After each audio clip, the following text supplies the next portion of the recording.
J'ai besoin de toi, Jésus. Dans les moments de souffrance, Jésus, c'est ton nom que j'appelle. Dans les moments d'allégresse, Jésus, c'est ton nom que j'appelle. Jésus est,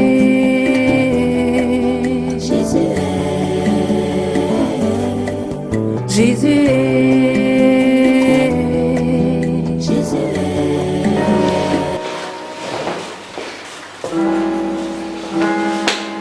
Alléluia. Qui pense dans sa vie? Hein? Quel est l'être humain qui pense qu'il peut aider Dieu à penser? Alléluia. Qui peut aider Dieu à penser? Alléluia. Vous savez, Dieu m'enseigne souvent quand je suis au contact des gens. Dieu m'enseigne beaucoup. Et beaucoup de chrétiens, beaucoup de serviteurs de Dieu passent à côté de beaucoup de choses dans leur vie parce qu'ils pensent que Dieu pense comme eux ou bien ils aident Dieu à penser au sujet de leur vie. Donc ils aident Dieu, c'est comme s'ils disaient que tu as oublié un domaine de ma vie.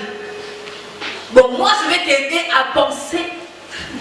Je vais t'aider à penser à ce domaine-là. Alléluia. Amen.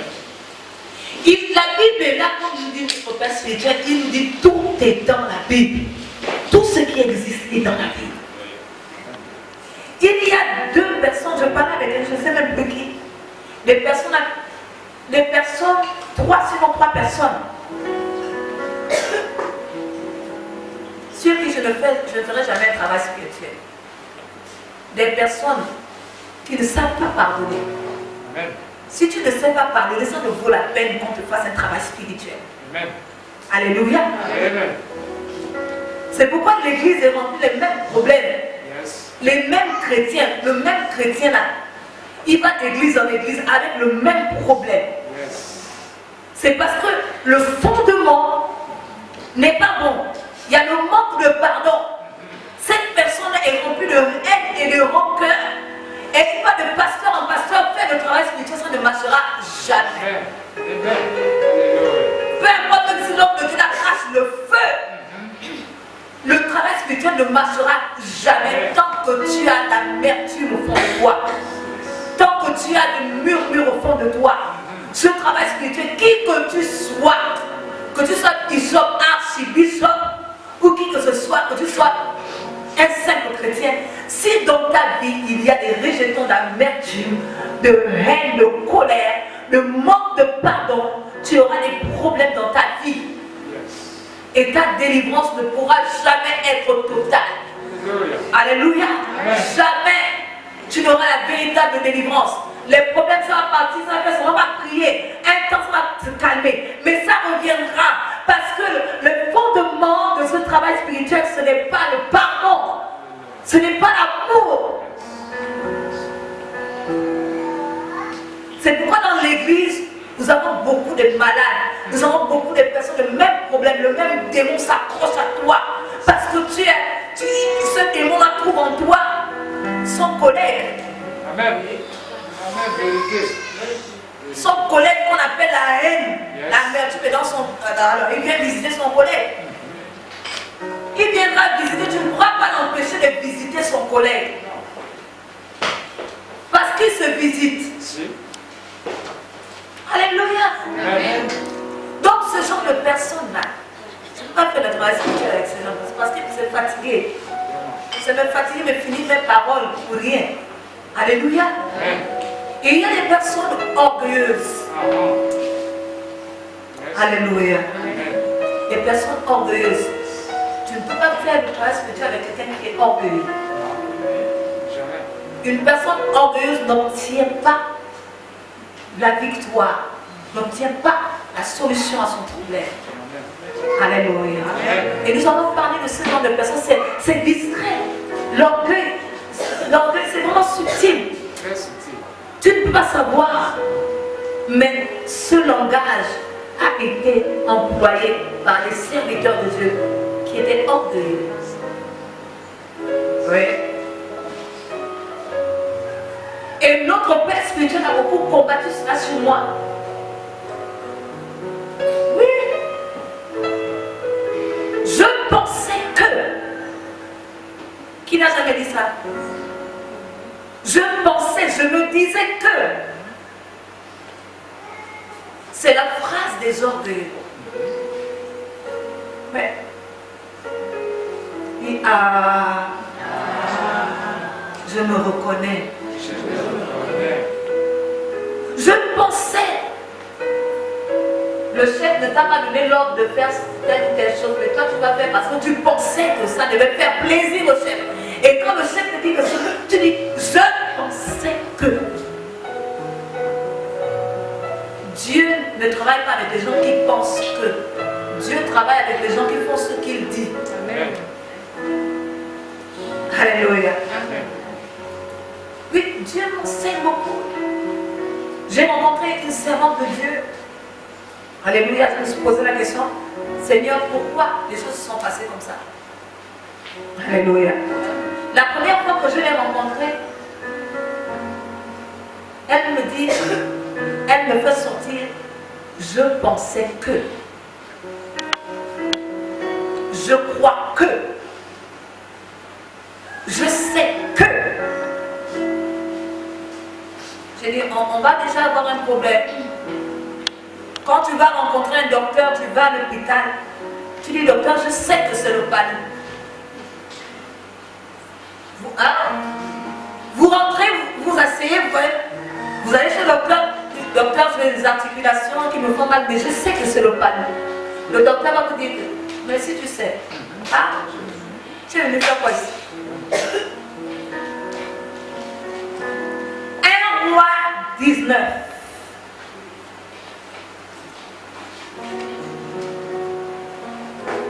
Dieu ne se manifeste pas de la même façon. Nous allons arriver 1 roi 19, verset 11 à 13. Nous allons voir toute l'histoire de parler d'Élie. Après, nous allons partir à 2 rois, écrivez, comme ça on ira, 2 rois 5, du verset 8 à 12. Et nous allons voir Jonas 1, verset 1 à 3, Jonas 4, verset 1.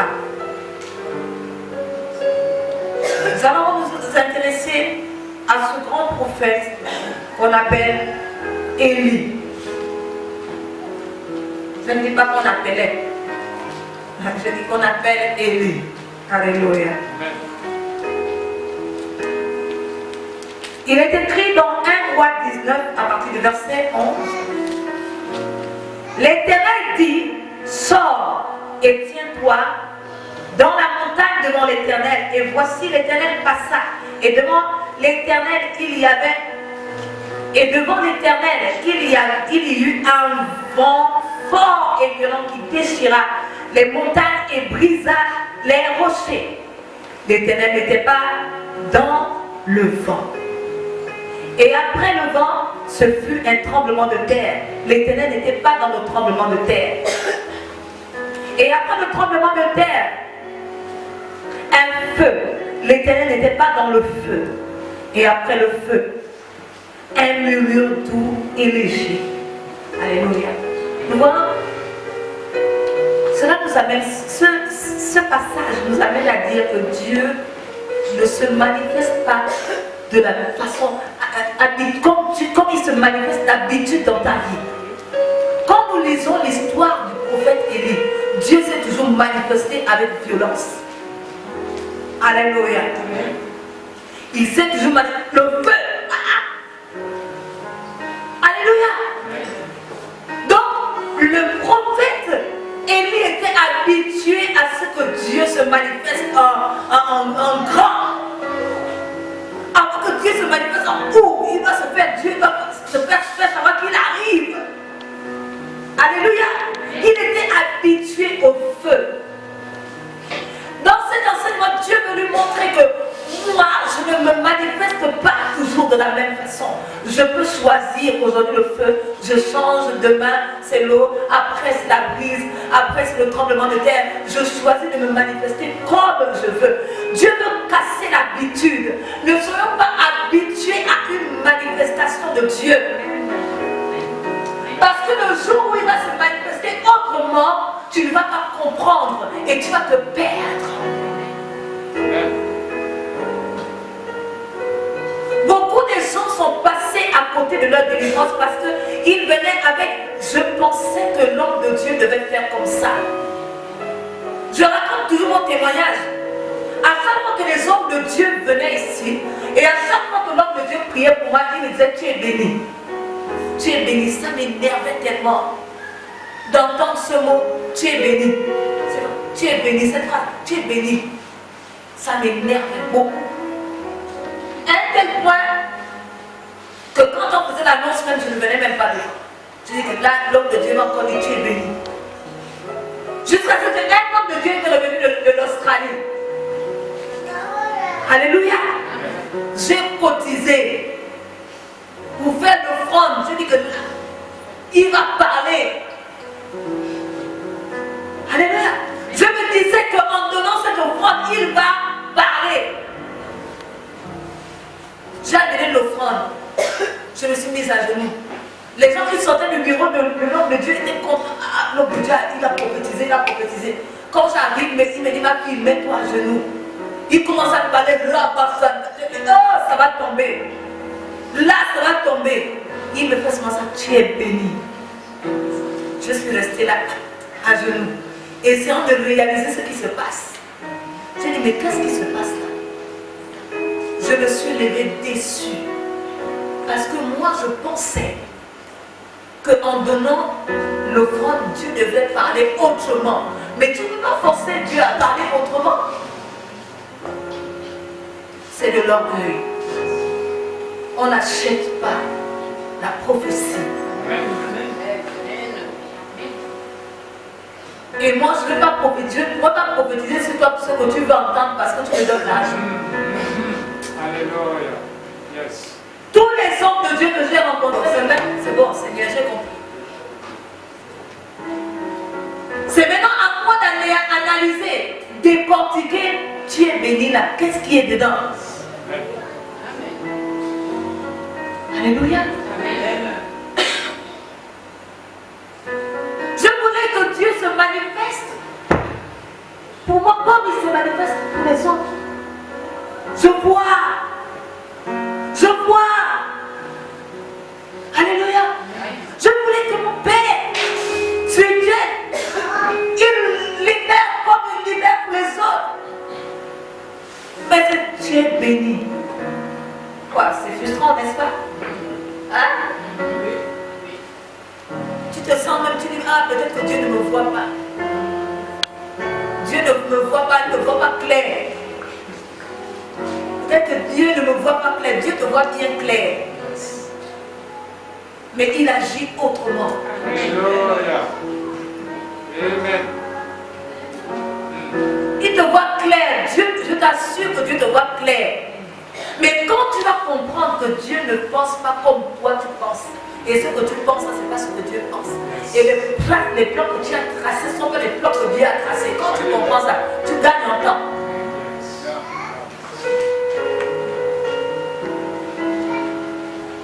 Oui. Dieu a voulu montrer à Élie que tu es habitué au feu. Tu es habitué à la violence. Au début, quand je commençais à prêcher, c'était L'homme de Dieu venait, il me disait toujours, on ne crie pas quand on prêche. On ne crie pas, arrête. Mais ça me dérangeait. Pas ça bouillonnait. Quand on vous donne la forme, on vous donne une nouvelle forme, mais ça fait mal. On demande de moi, je disais, mais je vais faire comment? Moi, c'est comme ça que je suis, c'est comme ça que l'esprit se manifeste en moi. C'est comme ça que je suis, je dois crier, je dois... Il me disait, non. Wow. Je dis, mais comment prêcher librement et calmement en ayant la phanérosie comme lui, il faut avoir la phanérosie. Ça faisait mal. Pourquoi que je t'ai habitué. Ah, lève-toi au nom de Jésus. Jésus est passé par là. Il a vu l'aveugle. Il a fait la boue. Il a mis sur ses yeux et il a retrouvé la vue. Je t'ai habitué à ça. À la fin du culte, ma voix est cassée. Je ne peux plus chanter. Alléluia. Tu imagines si Dieu te dit, après le culte, tu dois faire sur la route pour évangéliser dans la rue. Maintenant, tu as tout donné comme ça. Alléluia. À la fin du culte, ta batterie est épuisée. Alléluia. C'était compliqué, c'était dur. C'était compliqué. Parce que j'étais habituée. Et je pensais, je disais que, mais, je pensais que c'est Dieu qui voulait que je sois comme ça.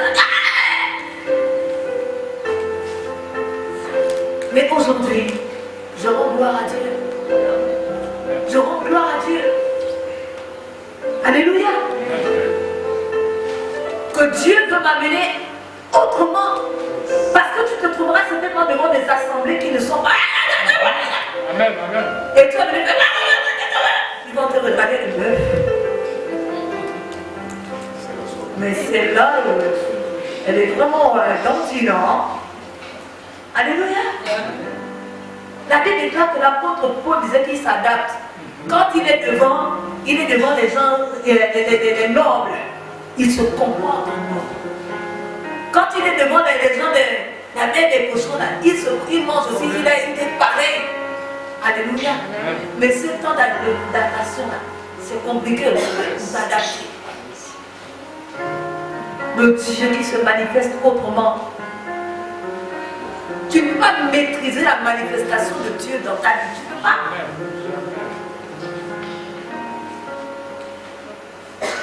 Et c'est ce que Dieu m'a dit à la fin.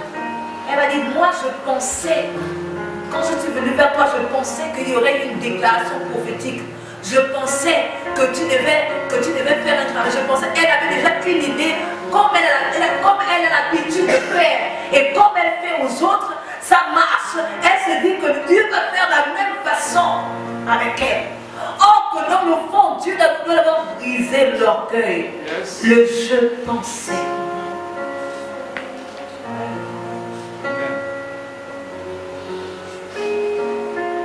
Et nous allons voir cela dans le livre de... Et on n'a pas fini de lire le roi 19. La Bible dit au verset 12, et après le tremblement de terre, l'Éternel, le tremblement de terre, un feu, l'Éternel, un feu. L'Éternel n'était pas dans le feu. Et après le feu, un murmure doux et léger. Un murmure doux et léger. De fois, c'est dans ce qui est insignifiant. Yes. Quand cette personne est venue vers moi, je n'avais pas l'apparence de quelqu'un, j'étais insignifiante. Et quand on a discuté dans le bureau, je perdais même mes paroles. Et c'est hier, je dis à Dieu, mais pourquoi tu me fais ça? Pourquoi tu fais en sorte que devant des gens, quand je rencontre certaines personnes, tu fais en sorte que je sois un peu bébête? Que je n'ai même plus la parole. Pourquoi tu fais ça? Il va comprendre, c'est pour que ces personnes réalisent qu'elles sont orgueilleuses.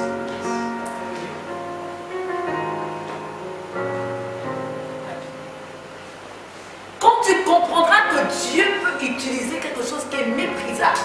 Alléluia. Parce que la Bible déclare que Jésus n'avait pas l'apparence qui attirait. Il n'attirait personne. Mais l'être humain aime ce qui attire. Quand tu vas voir une prophétesse avec les talons comme ça, une perruque en feu, avec qui rentre comme ça, avec les gros bijoux là, il va dire ah!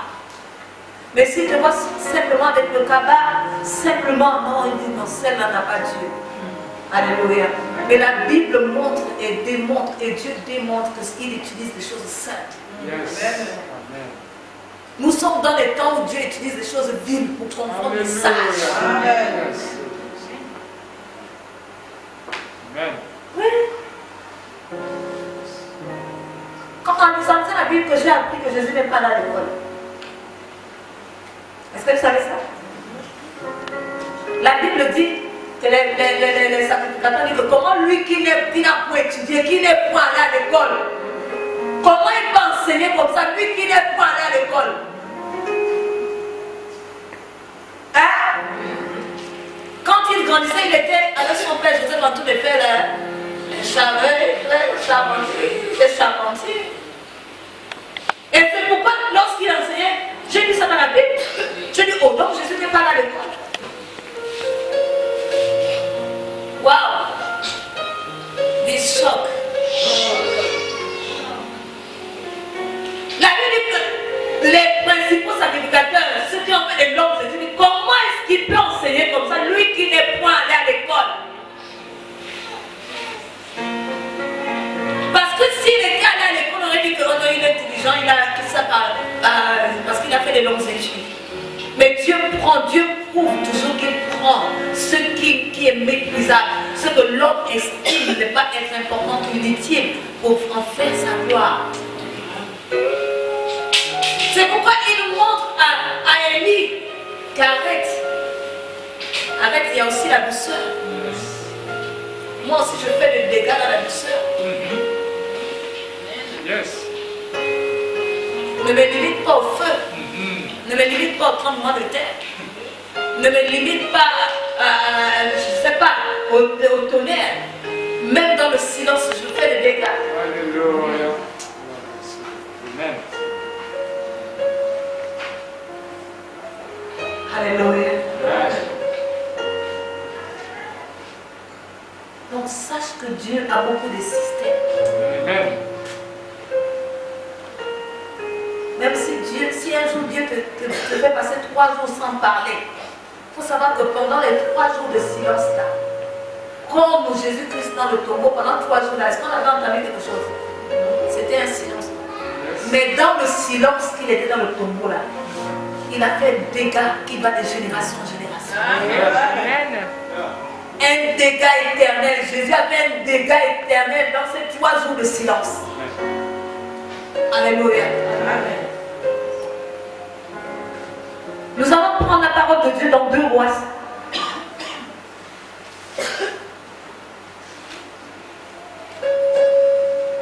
2 Rois 5.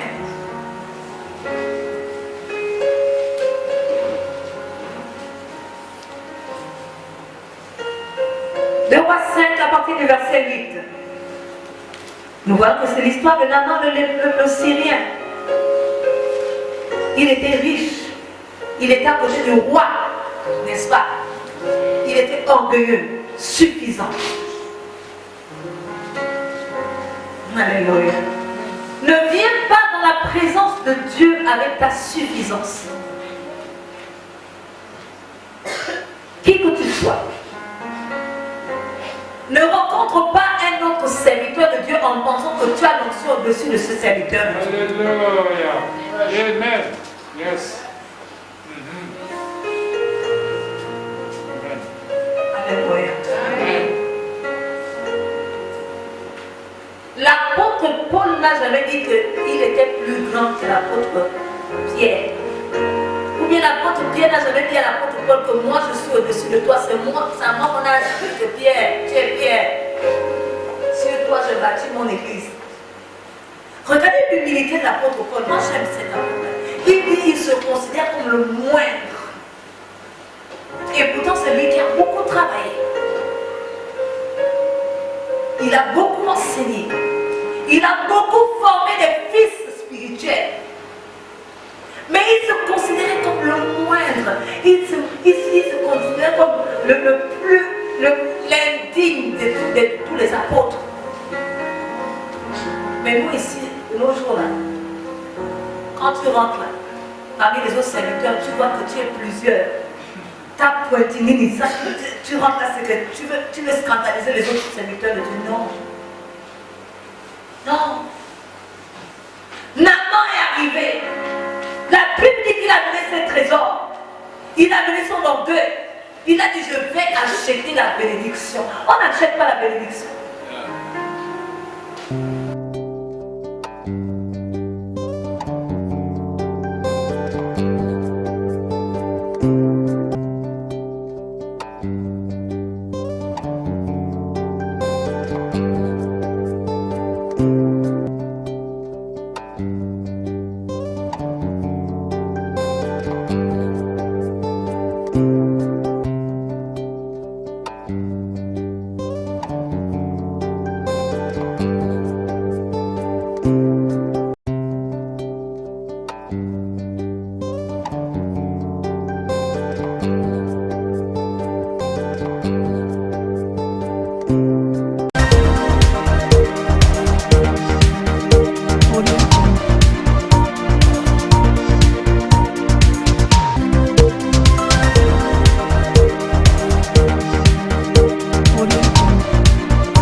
J'ai besoin de toi, Jésus. Dans les moments de souffrance, Jésus, c'est ton nom que j'appelle. Dans les moments d'allégresse, Jésus, c'est ton nom que j'appelle. Jésus est, Jésus est, Jésus est, Jésus est. Quand même accepter ma guérison. Alléluia. La Bible dit qu'il arrive. Lorsqu'il arrive, il arrive devant. Le verset lui dit, lorsqu'Élisée, homme de Dieu, apprit que le roi d'Israël avait déchiré ses vêtements, il envoya dire au roi, pourquoi as-tu déchiré tes vêtements? Laisse-le venir à moi et il saura qu'il y a un prophète en Israël. Dit Amen. Naaman vint avec ses chevaux, son char, et il s'arrêta à la porte de la maison d'Élisée. Il était sûr de lui. Il était sûr de ce qu'il avait. Alléluia. Et il avait déjà une pensée arrêtée de ce que l'homme de Dieu devait faire. Alléluia. Parce que certainement il a entendu que c'est comme ça. Que quand tu vas voir un prophète, il dit, ainsi parle l'Éternel. Alléluia. Mais ce n'est pas tout le temps qu'il y a ainsi parle l'Éternel. Alléluia. La Bible déclare que Dieu confirme les paroles de ses serviteurs. Deux fois, les fois fait la différence. Deux fois, c'est l'homme de Dieu qui veut te donner. Amen. Yes.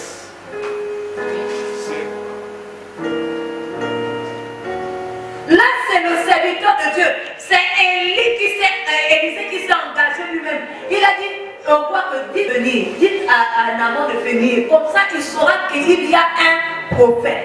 Donc, c'est lui-même qui s'est engagé. Ce n'est pas Dieu qui a dit à Élisée que dis, pour qu'il dise ainsi par l'Éternel. Alléluia. Amen. Donc, vous qui aimez les ainsi par l'Éternel, soyez enseignés. Yes. Un homme de Dieu a la capacité de vous donner ce que vous voulez. Amen. Sans que Dieu ne lui dise de vous donner. Il veut, il vous donne. C'est ça. Il vous donne. Parce que la Bible dit Dieu confirme les paroles de ses serviteurs. Quand son serviteur a dit, Dieu est d'accord. Alléluia. Et la Bible nous dit, on était où? Verset 9, hein? 10. Verset 10, on est à 10. Élisée lui fit dire par un messager, va et lave-toi cette fois dans le Jourdain, ta chair deviendra saine et tu seras pur. Alléluia. Élisée lui fit dire par un messager.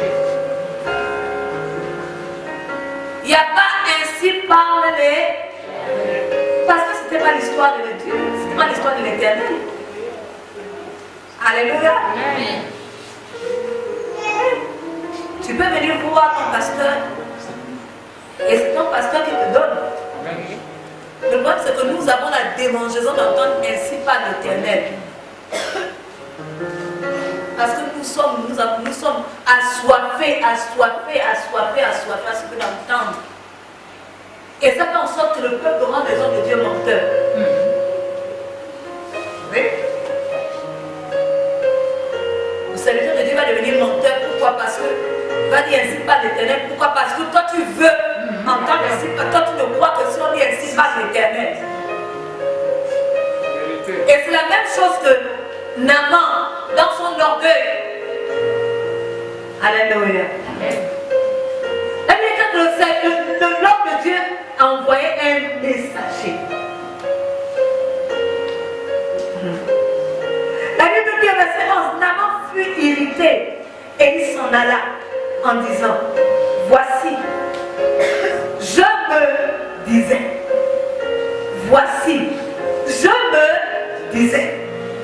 il est reparti irrité. Et il disait quoi? Je me disais. Qui n'a jamais dit ça? Quand tu vas voir quelqu'un, tu vas demander un service, tu te disais que Moi, je me disais qu'il devait m'aider. Mais il ne m'a pas aidé. Et tu repars de là blessé, en murmurant. Mais Dieu nous fait comprendre que si quelqu'un ne t'aide pas, c'est que cette personne n'était pas dans le plan parfait de Dieu pour t'aider. Quand tu as ça dans ta tête, même si c'est ton nom qui a des millions, si tu veux, tu demandes tu dis au secours, tonton, aide-moi. S'il ne t'aide pas, c'est que ce n'était pas lui. Qu'il n'était pas dans le plan parfait du témoignage de la gloire de Dieu dans ta vie. Amen. Alléluia. Amen. Là, il déclare qu'il dit, je me disais. C'est comme le diable se disait qu'il devait mettre son palais au-dessus du palais de Dieu. Il se disait qu'il pouvait renverser le trône de Dieu. Faisons attention à je me suis dit, je me disais, je pensais que. Alléluia.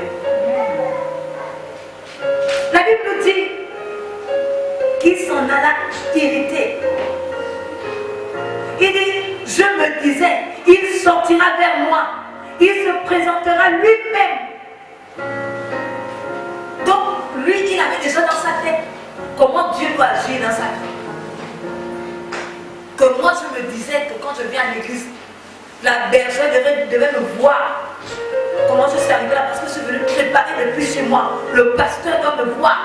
Et qu'il prophétiserait devant toute l'assemblée. Et je me disais qu'il devait. Je connais. Alléluia. Il y a beaucoup de gens qui sont sortis de l'église parce qu'ils estimaient que le pasteur ne priait pas assez. Mais beaucoup de personnes sortent de l'église comme ça. Ils sont là, ils plaient à la maison. Quand le pasteur, quand il prie pour moi, et il me saute, il va prier. Et je suis venu devant, il a prié pour la personne qui était à ma droite, la personne qui était à ma gauche. Le pasteur m'a sauté. Il m'a pas. À chaque fois, c'est comme ça, une, deux fois. Mais pose-toi, demande à Dieu pourquoi. Au lieu de t'irriter contre le pasteur est sorti de l'église, beaucoup de gens sont sortis de l'église à cause de ça. Mais je peux faire la paix tout de suite là. Alléluia. Ne viens pas de la pensée que je me dis. Parce que je peux te sauter. Alléluia. Ne te dis-toi seulement que tu t'attends à Dieu. Alléluia. Je viens devant ce Seigneur, fais de moi ce que tu veux. C'est seulement ça. Mais ne viens pas avec ton dessein arrêté. Que l'homme de Dieu doit me toucher aujourd'hui. Et il doit me toucher au front. S'il ne touche pas au front. Alléluia. Et il dit que l'homme de Dieu devait se présenter lui-même personnellement. Ce n'est pas de l'orgueil. C'est comme pour dire le rang que j'occupe auprès du roi. L'homme de Dieu devait venir vers Salamalek. Il devait venir lui-même. Il devait m'accueillir avec la fanfare. Alléluia. Dites non, non, non, non, non. Ça ne se passe pas comme ça. Arrête de penser. Laisse Dieu penser à ta place. Et la Bible nous dit que quand il parlait comme ça, il partait. Il n'exécutait même pas ce que l'homme de Dieu lui a demandé de faire. Beaucoup de chrétiens sortent des églises, ils n'exécutent même pas. On te demande souvent de pardonner. Ça, tu ne peux pas. Tu dis non, tu veux un travail spirituel. Le pasteur te dit qu'il faut d'abord pardonner. Tu dis non, tu veux des prières. Mais les prières là vont s'asseoir sur quoi? Tu dis non, le pasteur ne m'aime pas. On dirait que le pasteur aime telle personne. On dirait que le pasteur aime seulement le frère Toléo. Il y a la maison, il y a que le frère Toléo, pas le frère Toléo. Mais non! Tu vas te faire mal. Pour rien. Alléluia. Et la Bible dit,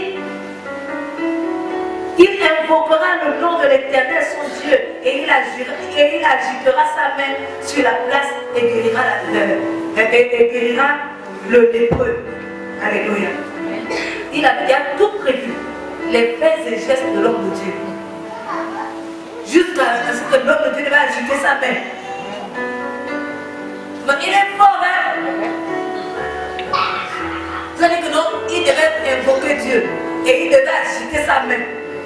Donc l'homme de Dieu tu es devenu la marionnette. Donc depuis, tu te fais tes films à la maison et tu veux que ça vienne se réaliser à l'église.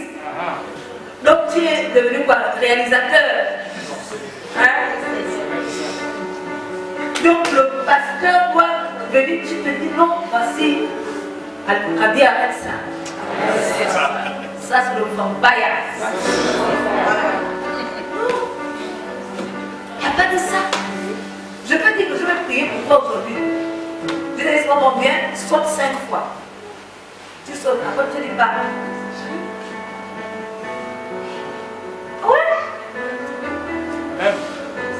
Ouais, oui. Je dis saute 5 fois. Amen. Maintenant, c'est à toi de savoir ce que sainte veut dire. Yes. Ce que sauter veut dire. Dieu se manifeste autrement. Alléluia. Jésus n'a pas guéri tous les aveugles de la même façon. Non, non. Quand il a utilisé les crachats et puis l'amour. Ah oui. Amen. Alléluia. Amen. Dis sois enseigné. Sois enseigné. Parle à toi-même, dis sois enseigné. Sois enseigné. Alléluia. Amen. Donc, Naaman dans son orgueil, il se disait, comme la servante de Dieu que j'ai reçue, elle se disait, elle dit, je me suis dit que tu aurais lancé une parole prophétique lors d'un culte, que tu m'aurais appelé lors d'un culte et que tu aurais prié pour moi. Mais ce que tu me dis là, c'est quoi? Je savais que ça devait se passer comme ça. Parce que Dieu m'a dit que personne ne peut prier pour moi. Je regarde si tu ne sais pas que Dieu me fait, vous savez, Dieu, la vie de l'homme est un enseignement. Amen. Ta vie est un enseignement pour une autre personne. Yes. Amen. Son attitude m'a enseigné encore. Dieu m'a fait comprendre qu'elle était orgueilleuse. Et que tout ce qu'elle n'obtenait pas, c'est parce qu'elle se dit, elle a tellement appris, elle a tellement fait des études, hein? Elle parle l'anglais, elle prêche, je ne sais pas depuis quand. Que, vous savez, les prédicateurs, là, on a des problèmes pour nous redresser. Il y a des problèmes parce qu'on connaît déjà. Oui. Et on se dit. Vraiment.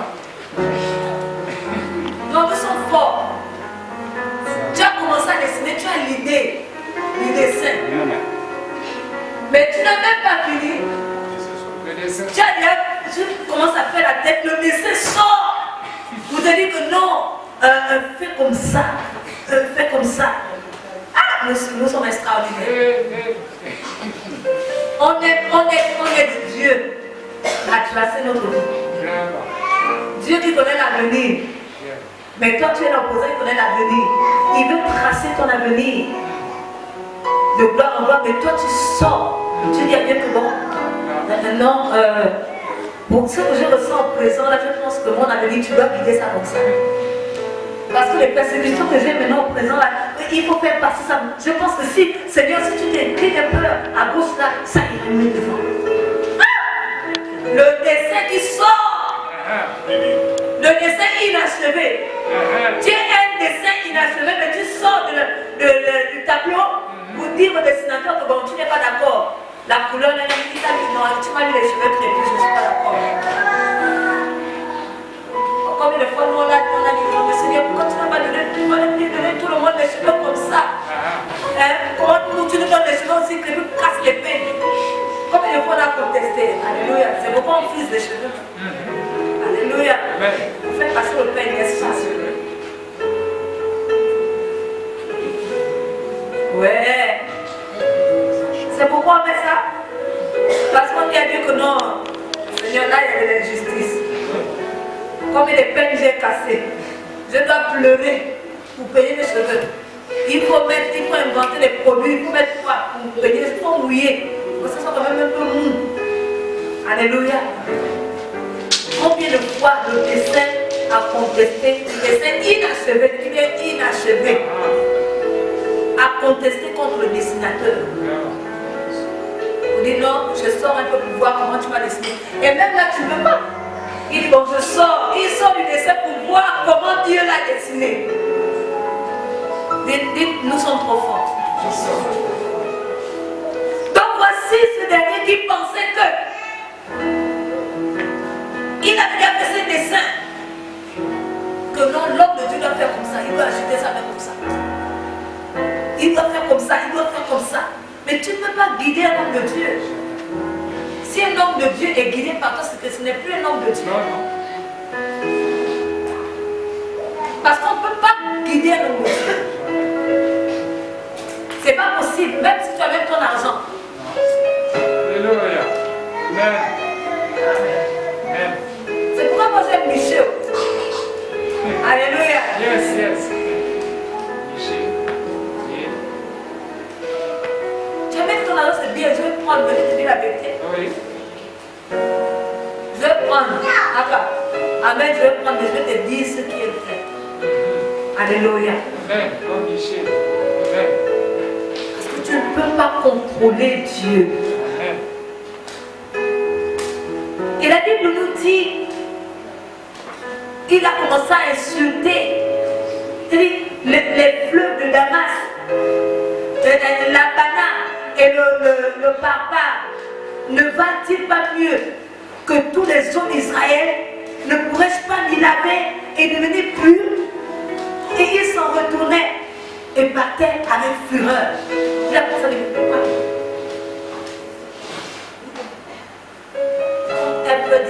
Elle me dit de venir passer 3 dimanches. Je peux passer 3 dimanches dans mon église. Je suis venu passer 3 dimanches dans son église.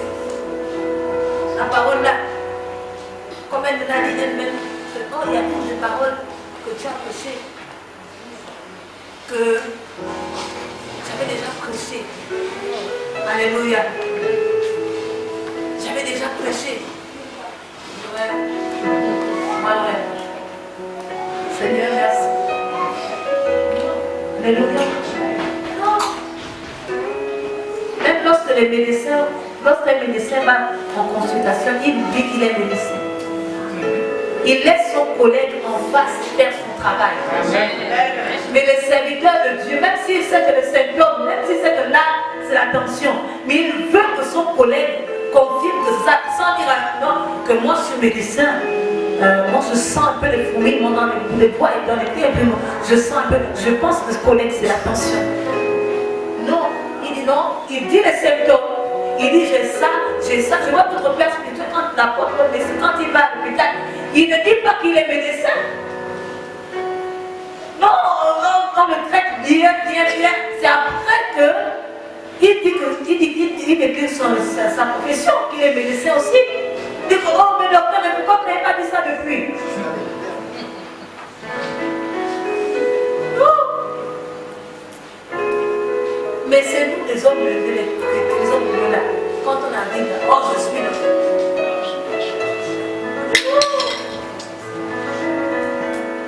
Quand deux autorités se rencontrent, on n'a pas besoin de décrire leur identité. C'est Dieu qui parle. Et la Bible dit qu'il a commencé à mépriser et insulter l'instrument de sa bénédiction. Alléluia. J'ai dit, ça saute 5 fois. Elle me demande de sauter 5 fois. Moi, j'ai beaucoup sauté. Je vois la corde à sauter. Elle me faire sauter devant les gens comme ça là. À mon âge, je vais sauter.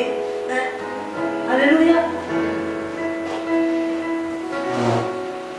Ouais. Combien de chrétiens ont fait ça? Vous savez, Dieu est un Dieu de multisystème. Je disais à une soeur, elle m'a montré des feuilles. Des feuilles qui, elle m'a dit, ça soit de l'attention. Alléluia. C'est pas peut-être qu'elle pensait que je lui ai dit que, oh non, la Bible interdit ça.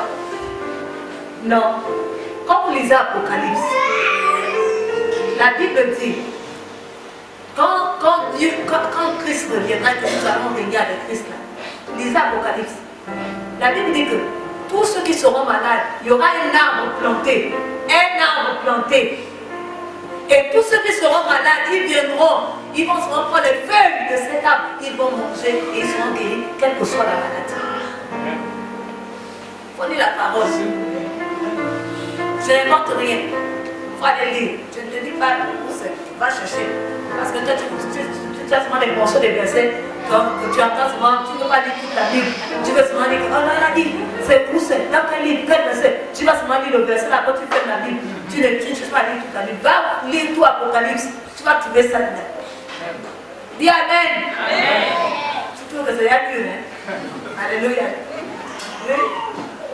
C'est écrit dans l'Apocalypse. Yes. Dieu dit que quelle que soit la maladie, tu viens, tu prends cette feuille et tu manges la feuille.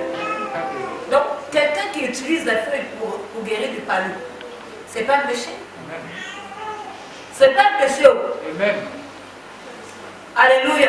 Amen. Si après, quand Christ reviendra avec lui, il utilise la feuille pour nous guérir, ce n'est pas moi qui vais changer ça. Ce qui est mauvais, c'est invoquer les esprits.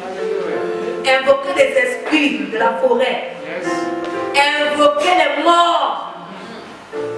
C'est ce qui est mauvais. Amen. Mais moi, je sais que la plante à soigne la dysenterie, je prends. Je me soigne avec. Je prie, je dis Seigneur, c'est toi qui as créé ça. Amen. Voici, c'est pour me soigner. Voici, je prends. Jésus a utilisé la boue. Alléluia. Amen. Notre Dieu est un Dieu qui change les systèmes. J'ai vu tout le temps des trucs de rhinite là. Alléluia. Je dors la nuit, je fais un songe où on me dit, toi quand tu embêtes les gens tout le temps avec ton rhume, ton croc là, prends seulement l'antana. Va prendre l'antana. J'ai dit l'antana. On m'a montré les feuilles de l'antana. J'ai cherché l'antana partout. Mais cette période, l'antana avait disparu. J'ai cherché l'antana. C'est la seule Georgie qui m'a amené l'antana. On m'a amené l'autre si c'est Doumoudou. Ça, c'était pas ça. C'était de la même famille, mais c'était pas ça. Mais ce qui m'a été montré en source, c'est l'antana. Pour guérir le rhume qui m'embête continuellement. Tu embêtes les gens dans le sens de dire, tu embêtes les gens avec parce que j'ai posé des questions, mais comment je cherche des médicaments pour guérir. Après, un monsieur me dit, tu embêtes les gens. Elle n'a qu'à prendre seulement l'antana, elle boit et puis c'est fini. Alléluia. Ce sont des plantes. Pourquoi? Parce que Dieu a vu que je prenais les médicaments, je ne sais pas, je prenais les médicaments pour ça, les médicaments de la grippe. C'était devenu des bonbons, on appelle ça même à la maison des bonbons. Médicaments de la grippe là. Alléluia. Donc Dieu agit autrement. Ne pense pas à la place de Dieu. Ne te dis pas. Ne pense pas que le système que Dieu a utilisé pour l'autre, ça va marcher avec toi. De même qu'un médicament peut être bien avec l'organisme de X et être un poison dans l'organisme de Y. Alléluia. Dieu intervient dans ta vie en fonction de toi-même, de ce qu'il a mis en toi. Voici Nabal qui blesse avec son orgueil. Et beaucoup de chrétiens sont comme ça. Surtout les chrétiens, des gens qui enseignent, qui te tiennent devant le peuple. Tu te dis que parce que tu te tiens devant le peuple, tu as droit à une faveur, tu as droit à un privilège. On ne peut plus prier pour toi comme ça, on ne peut plus faire pour toi comme ça, on ne peut plus jeûner pour toi comme ça, pour qu'on va jeûner 50 jours. Alléluia. Mais Dieu est celui qui abaisse les orgueils et il fait grâce aux humbles. Alléluia. Ne soyons pas comme des Namans. Ne te dis plus. Ne pense plus. Alléluia. Si ton patron ne te demande pas de faire quelque chose, ne fais pas. Parce que quand ça va se retourner, ne dis pas que oh, monsieur, je me suis dit. Parce que quand tu vas dire monsieur, je pensais, il va dire donc tu prends des décisions à ma place maintenant. Tu veux maintenant être au-dessus de moi. Parce que c'est ce que ça veut dire. Monsieur, je me disais que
besoin de toi, Jésus. Dans les moments de souffrance, Jésus, c'est ton nom que j'appelle. Dans les moments d'allégresse, Jésus, c'est ton nom que j'appelle. Jésus est, Jésus est, Jésus est, Jésus est. Parce que mon chef ne peut plus décider, je n'ai plus le cerveau pour penser, ou je n'ai plus la bouche pour te dire de faire telle chose. Alléluia. Ne soyons pas des amants. Et nous allons terminer avec M. Jonas. Alléluia. Dites ah Jonas. Il ne veut pas être Jonas. Voici quelqu'un qu'on appelle Jonas. C'est le genre de chrétien, le serviteur de Dieu. Jonas savait comment était Dieu. Alléluia. Il savait comment Dieu fonctionnait. Il ne voulait pas faire. Parce qu'il savait que Dieu devait faire ça. Il n'était pas d'accord avec ce que Dieu avait prévu faire. Et les gens comme ça, ils ne sont pas d'accord avec ce que Dieu a prévu faire dans leur vie. Nous sommes combien comme ça? Alléluia. Seigneur, je ne suis pas d'accord dans la façon dont ça se passe là. Je ne suis pas d'accord. Combien de fois Jonas 1, verset 1 à 3. La parole de l'Éternel fut adressée à Jonas, fils d'Amithaï, en ces mots. Lève-toi, va à Ninive, la grande ville, et crie contre elle, car sa méchanceté est montée jusqu'à moi. Et Jonas se leva pour s'enfuir à Tarsis, loin de la face de l'Éternel. Il descendit à Jaffo, et il trouva un navire qui allait à Tarsis. Il paya le prix d'un transport et s'embarqua pour aller avec les passagers à Tarsis, loin de la face de l'Éternel. Dites ah Jonas. Voici quelqu'un qui allait faire un vœu avec Dieu. Parce que lorsqu'il se retrouve dans le ventre du poisson, il dit qu'il y a Dieu, il va accomplir ses vœux. N'est-ce pas? Il dit à Dieu, je vais accomplir mes vœux. Ça veut dire qu'il y avait une alliance, il y avait des accords avec Dieu. Ça veut dire que partout où Dieu devait l'envoyer, il devait y aller. Il devait faire tout ce que Dieu lui demandait de faire, il devait faire sans bouder. Alléluia. Amen. Maintenant, il estime que ce peuple a trop péché, ce peuple ne mérite pas la miséricorde de Dieu. Beaucoup de gens comme ça, nous sommes nombreux. On dit celui-là, il ne mérite pas. Celui-là ne mérite pas d'être chrétien. Celui-là ne mérite pas d'être homme de Dieu. Celui-là ne mérite pas d'être servant de Dieu. Celui-là ne mérite combien de fois? Combien de fois? Non, cela, non, elle ne mérite pas d'être sauvée. Le mal qu'elle a fait, elle ne mérite pas d'être sauvée. Combien de fois on a parlé de ça? Des Jonas. Dieu l'envoie. Dieu, quand Dieu a dit, va crier contre. Dieu lui a dit, va crier contre. Donc va proclamer des paroles contre. Mais il savait que Dieu est tellement amour et miséricordieux que quand il va aller annoncer que vous allez quelqu'un avec les autres Dieu devait avoir compassion, les autres devaient se mettre sur le droit chemin. Amen. Il savait comment Dieu fonctionnait. Il savait que Dieu est un Dieu d'amour et de miséricordieux. Et il ne voulait pas marcher selon Dieu, selon la pensée de Dieu. Il y a des gens qui refusent de marcher selon la pensée de Dieu. Et qui savent que si Dieu a dit A aujourd'hui, il va changer. Dieu peut te dire qu'aujourd'hui c'est A. Quelques heures après, il va te dire non, c'est B. Pourquoi? Parce que le système spirituel a changé. Alléluia. Dieu peut te dire que va à Ovendo tout de suite. Il te dit, va au Ovendo, passe par, comment on appelle ça? Par le 5. Passe par sous l'échangeur du 5. Maintenant, quand tu prends, tu sors, tu arrives sous l'échangeur des Orions. Parce que le système a changé.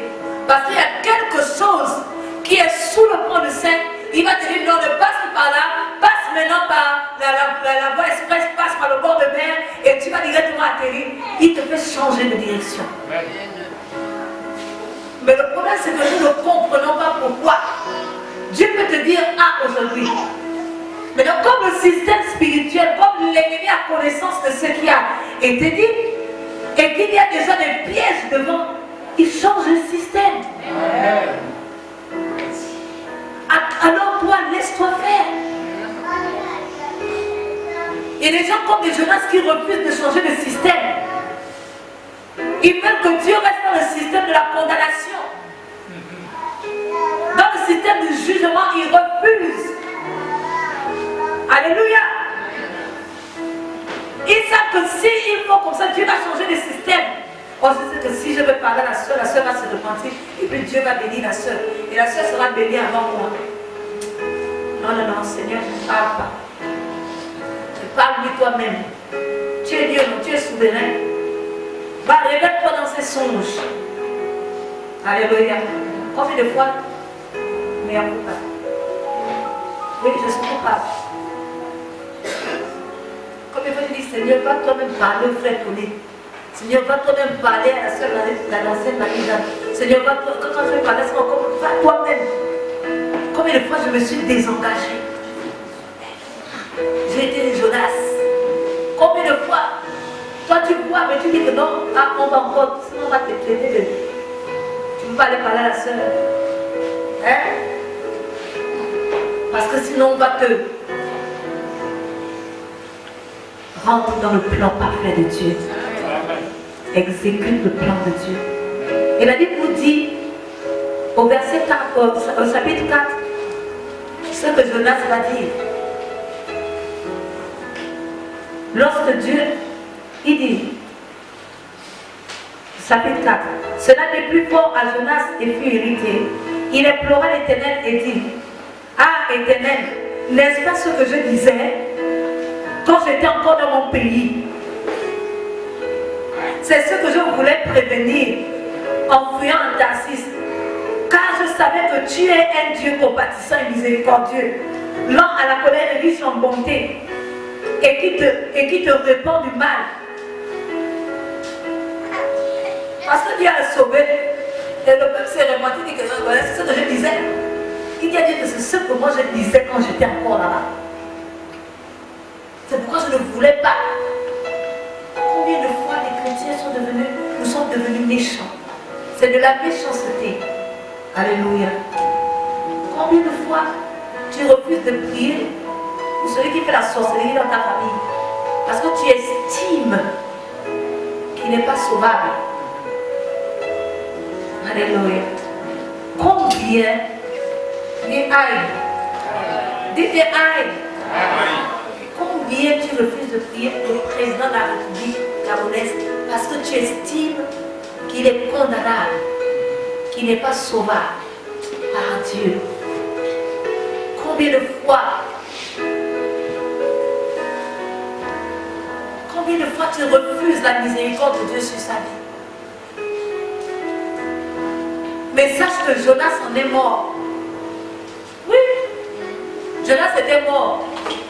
Si vous lisez bien, quand il était au séjour de mort, et c'est le séjour de mort qu'il a dit à Dieu que pardon, je vais respecter, je vais faire mes vœux, ce que tu m'as dit, je vais faire.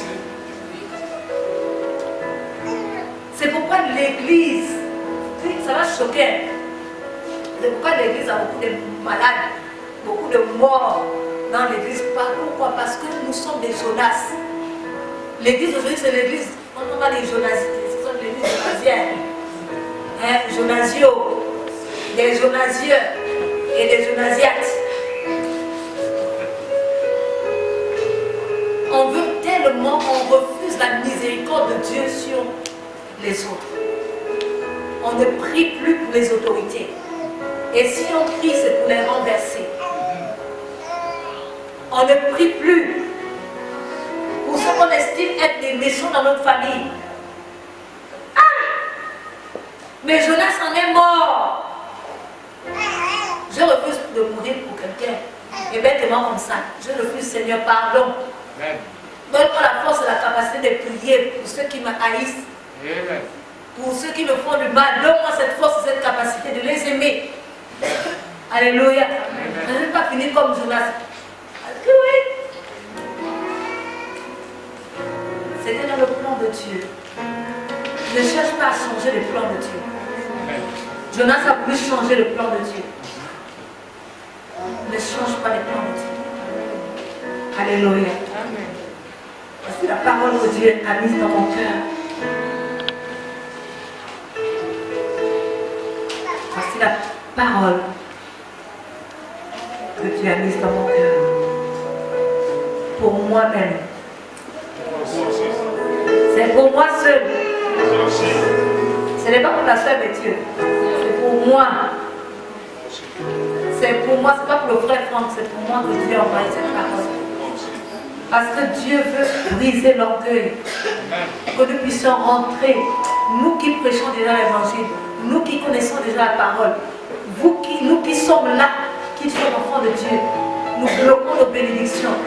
Parce que nous voulons changer le plan de Dieu. Comme Jonas. Alléluia. Parce que nous venons avec je sais. Hein, comme Naaman, je pensais que, avec notre intelligence, parce que nous sommes habitués comme Élie, ne nous habituons pas à l'onction.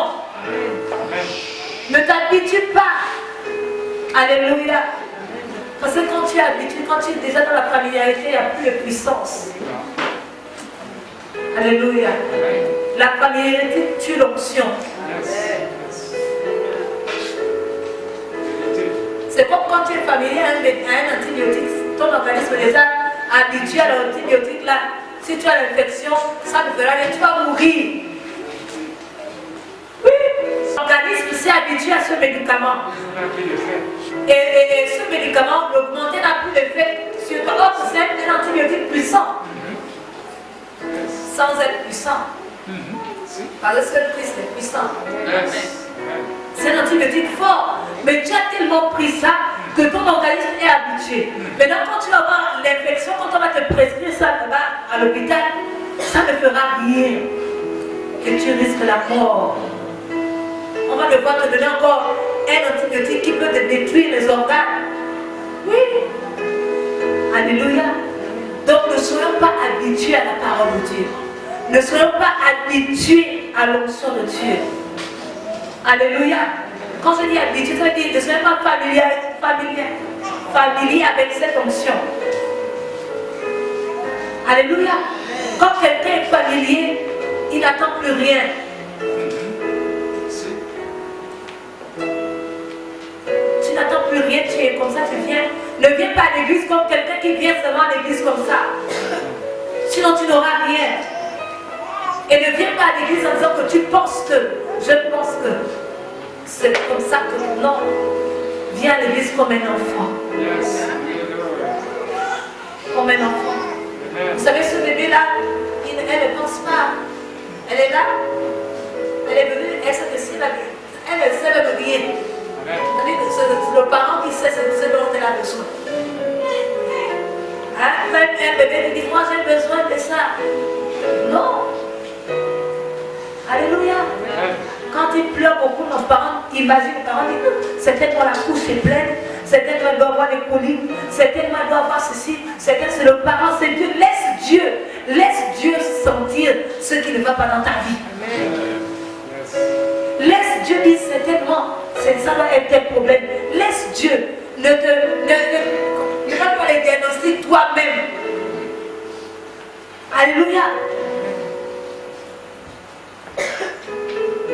Voici, nous avons fini. Que la grâce de Dieu soit sur nous. Nous allons nous lever dans la présence de Dieu.